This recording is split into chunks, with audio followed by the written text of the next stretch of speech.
അതെ, ഇന്നത്തെ നമ്മുടെ സ്പെഷ്യൽ പെട്ടെന്ന് തയ്യാറാക്കാൻ പറ്റുന്ന നല്ല അടിപൊളി രുചിയുള്ള ഒരു വഴുതനങ്ങ ഫ്രൈ ആണ്. വഴുതനങ്ങ സാധാരണ കഴിക്കാത്ത കുട്ടികൾക്കും മുതിർന്നവർക്കും ഈ രീതിയിൽ ഉണ്ടാക്കി കൊടുത്താൽ ഈ വഴുതനങ്ങ ഫ്രൈ അവർ ഇഷ്ടപ്പെട്ട് കഴിച്ചോളും. ഫിഷ് ഫ്രൈ പോലെ തന്നെ നല്ല അടിപൊളി ടേസ്റ്റ് ആണ് ഇതിന്. അപ്പോ നമുക്ക് ഈ വഴുതനങ്ങ ഫ്രൈ എങ്ങനെ തയ്യാറാക്കാമെന്ന് നോക്കാം. അതിനായി ഞാനിവിടെ ഒരു വലിയ വഴുതനങ്ങയാണ് എടുത്തിട്ടുള്ളത്. മീഡിയം സൈസിലുള്ള വഴുതനങ്ങയാണെങ്കിൽ 2 എണ്ണം എടുക്കണം. ഇനി നമുക്കിതിനെ കനം കുറച്ച് അരിഞ്ഞെടുക്കാം. ഇതുപോലെ വട്ടത്തിൽ കനം കുറച്ച് വേണം അരിഞ്ഞെടുക്കാൻ. അധികം തിക്കായിട്ടും അധികം തിന്നായിട്ടും അരിയരുത്. ഈ ഒരു കനത്തിൽ വേണം അരിഞ്ഞെടുക്കാൻ. എന്നാലേ നമുക്ക് ഫ്രൈ ചെയ്യുമ്പോൾ നന്നായിട്ട് കിട്ടുകയുള്ളൂ. അധികം തിക്കായിട്ട് അരിഞ്ഞാൽ ഇതിൽ പെട്ടെന്ന് മസാല പിടിക്കില്ല. ഒരു 1/4 ഇഞ്ച് കനത്തിൽ വേണം ഇതുപോലെ അരിഞ്ഞെടുക്കാൻ. ഇനി നമുക്ക് ഇതിനെ വേണ്ടിയിട്ടുള്ള മസാല തയ്യാറാക്കാം. അതിനായിട്ട് ഒരു ബൗളിലേക്ക് 1.5 ടേബിൾ സ്പൂൺ കാശ്മീരി മുളക് പൊടി ചേർത്ത് കൊടുക്കാം. എന്നിട്ട് 1/4 ടീസ്പൂൺ മഞ്ഞൾപ്പൊടിയും 1/2 ടീസ്പൂൺ കുരുമുളക് പൊടിയും 1/2 ടീസ്പൂൺ ഗരം മസാല പൊടിയും 1 ടീസ്പൂൺ ഉപ്പും 1 ടേബിൾ സ്പൂൺ ഇഞ്ചി വെളുത്തുള്ളി പേസ്റ്റും 1 ടേബിൾ സ്പൂൺ കോൺഫ്ലോറും ചേർത്ത് കൊടുക്കാം.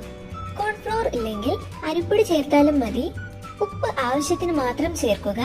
ഒരുപാട് ഉപ്പ് ചേർത്താൽ വഴുതനങ്ങ ആയതുകൊണ്ട് ഒരുപാട് ഉപ്പ് ചേർത്താൽ പെട്ടെന്ന് തന്നെ ഉപ്പ് പിടിച്ചെടുക്കും. ഇനി ഇതിലേക്ക് ആവശ്യത്തിന് വെള്ളം ചേർത്ത് ഇതുപോലെ നന്നായി മിക്സ് ചെയ്ത് പേസ്റ്റ് രൂപത്തിൽ ആക്കിയെടുക്കാം. ഇനി നമുക്ക് ഇതിലേക്ക് നേരത്തെ അരിഞ്ഞു വെച്ചിരിക്കുന്ന വഴുതനങ്ങ ഓരോന്നായി ഈ മസാലയിൽ തേച്ച് പിടിപ്പിക്കാം. ഇതുപോലെ എല്ലാ ഭാഗവും മസാല പിടിക്കുന്ന രീതിയിൽ വേണം തിരിച്ചും മറിച്ചും ഇട്ട് കൈകൊണ്ട് നന്നായി മസാല തേച്ച് പിടിപ്പിക്കുക.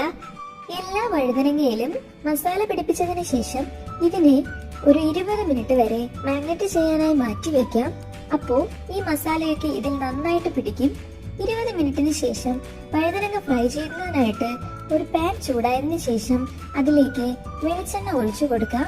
ഞാനിവിടെ 4 ടേബിൾ സ്പൂൺ വെളിച്ചെണ്ണയാണ് ഒഴിച്ചു കൊടുക്കുന്നത്. വെളിച്ചെണ്ണ ഒന്ന് ചൂടായി വരുമ്പോൾ ഇനി നമുക്ക് മസാല തേച്ച് പിടിപ്പിച്ച് വെച്ചിരിക്കുന്ന വഴുതനങ്ങ ചേർത്ത് കൊടുക്കാം. വെളിച്ചെണ്ണയിൽ ഫ്രൈ ചെയ്യാൻ മറക്കല്ലേ.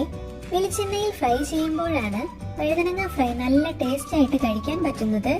ഇനി ഇതിനെ മീഡിയം ഫ്ലെയിമിൽ വെച്ച് നന്നായി ഫ്രൈ ചെയ്തെടുക്കാം. ഇനി ഇതിലേക്ക് ഒരു 2 കറിവേപ്പില കൂടെ ഇട്ട് കൊടുക്കാം. ഇതിൽ കറിവേപ്പില ചേർക്കുമ്പോൾ നല്ലൊരു ടേസ്റ്റ് ആയിരിക്കും. ഇട്ടയുടനെ തിരിച്ചും മറിച്ചും ഇടരുത്.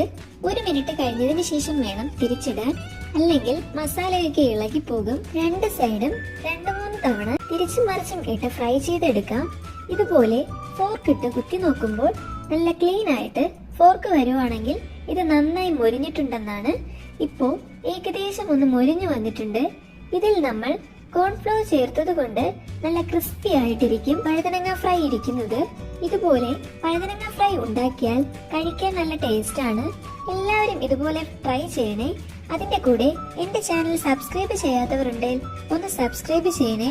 ഇവിടെ നമ്മുടെ വഴുതനങ്ങ ഫ്രൈ നന്നായി വെന്ത് വന്നിട്ടുണ്ട്. നല്ല ക്രിസ്പി ആയിട്ട് മൊരിഞ്ഞും വന്നിട്ടുണ്ട്. ഇനി നമുക്കിതിനെ വേറൊരു പാത്രത്തിലേക്ക് സെർവ് ചെയ്യാം.